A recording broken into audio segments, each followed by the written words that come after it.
Hello दोस्तों, कैसे हैं आप लोग। आज फिर लेकर आया हूँ एक नई कहानी। आज जिस कहानी के बारे में हम आपको बताने जा रहे हैं वो बहुत अजीबोगरीब है। पहले इस कहानी के बारे में हमें भी विश्वास नहीं हुआ, लेकिन जब इसके बारे में जांच किया तो यह सच निकला। यह कहानी एक ऐसे डॉक्टर की है कि जब वो ऑपरेशन करने के लिए एक अस्पताल में जाता है तो उसकी मुलाकात एक भूत से होती है। हाँ, यह सच है। यह कहानी है उत्तर प्रदेश के मेरठ जिले की, और यह बात है 2003 की। मेरठ में एक प्रतिष्ठित अस्पताल का एक डॉक्टर था जिसका नाम था विक्रम। विक्रम दिसंबर का महीना था। विक्रम आए दिन अलग अलग राज्य में जाके अलग अलग अस्पताल में सर्जरी किया करता था। विक्रम को एक सर्जरी का ऑफर आया हुआ था और उस सर्जरी करने के लिए उसे राजस्थान के लिए रवाना होना था। विक्रम राजस्थान के उस अस्पताल में पहुंचता है जहां पे उसे ऑपरेशन करना था।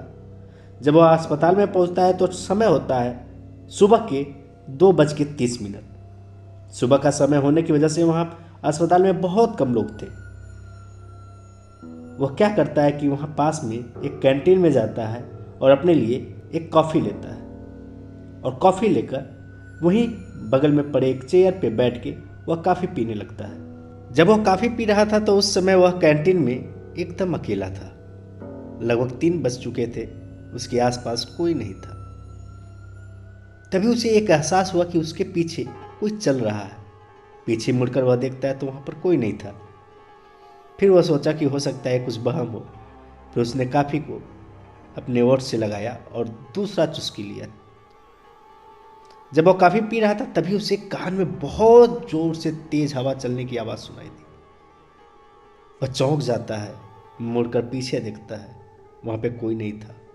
फिर वह उस कैंटीन से निकलता है और पास में ही एक अटेंडर के पास जाता है और बोलता है कि ऐसी ऐसी बात है। अटेंडर बोलता है, नहीं साहब, ये तो आपका भ्रम है। बाहर तेज हवा चल रही है, इसकी वजह से आपको ऐसा एहसास हो रहा है।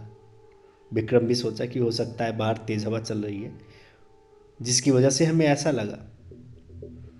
फिर क्या करता है कि सुबह के 3 बज चुके थे और विक्रम सोने के लिए अस्पताल में एक जगह एक रूम में जाता है जहाँ पे उसे बहुत तेज नींद आ रही थी, और वह सोने के लिए चला जाता है। जैसे उसे हल्की हल्की नींद आती है तभी उसे किसी के पायल की आवाज़ सुनाई देती है। जैसे ही उसके कान में पायल की आवाज़ सुनाई देती है उसका नींद टूट जाता है और वह सोचता है कि यह पायल की आवाज़ कहाँ से आ रही है।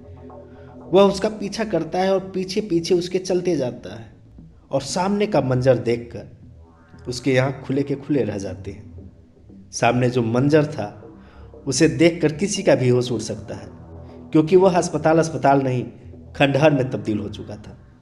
जैसे वह देखा उसके आँख खुले के खुले रह गए। वह भागने लगा, इधर उधर भाग रहा था। तभी उसे कुछ लोगों की आवाज़ सुनाई दी। वह आवाज़ आ रही थी फर्स्ट फ्लोर से। वह भागता हुआ फर्स्ट फ्लोर की ओर जाता है। फिर वह ध्यान से सुनता है किस रूम से आवाज़ आ रही है। वह उस रूम की तरफ भागता है, और जैसे वह रूम के पास जाता है और रूम को खोलता है, अंदर जाता है, तो आवाज़ शांत हो जाती है। जितने भी रूम में लोग खड़े थे वह शांत होकर विक्रम को देखने लगते हैं, और जब विक्रम उन लोगों को देखता है तो वह बहुत ज़ोर ज़ोर से हंसने लगते हैं। उनकी हंसी इतनी डरावनी थी कि विक्रम सोच नहीं पा रहा था अब उसे करना क्या है। एक डॉक्टर होते हुए भी इतना डर जाना यह छोटी बात नहीं है। विक्रम क्या करता है कि वहाँ से भागने की कोशिश करता है, उस रूम से बाहर निकलने की कोशिश करता है, और जैसे ही वह बाहर रूम से निकलने की कोशिश करता है वो दरवाज़ा बंद हो जाता है। विक्रम बहुत कोशिश करता है दरवाज़ा खोलने की, लेकिन वह दरवाज़ा खोल नहीं पाता है, और लोग, जितने भी लोग रूम में थे, वह विक्रम के पास आ जाते हैं। जैसे ही विक्रम के पास आ जाते हैं वो एकदम परेशान हो जाता है और खूब ज़ोर ज़ोर से चिल्लाता है। जैसे वह ज़ोर ज़ोर से चिल्लाता है तब तक दरवाज़ा खुल जाता है, और जैसे ही दरवाज़ा खुलता है और वह देखता है कि सामने एक बूढ़ा व्यक्ति है, वह जाकर उसके पैरों में गिर जाता है, उसके पैर पकड़ के रोता है, कहता है मुझे बचा लीजिए, मुझे बचा लीजिए।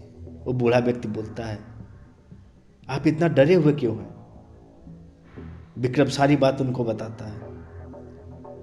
वो बूढ़ा व्यक्ति विक्रम के सामने आता है और बोलता है, यहाँ पे तो कोई नहीं है, यहाँ पे तो लाइट जली हुई है।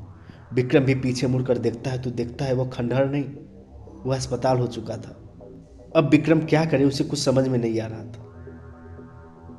विक्रम अपनी गाड़ी को स्टार्ट करता है और उसी रात वापस वह मेरठ आ जाता है।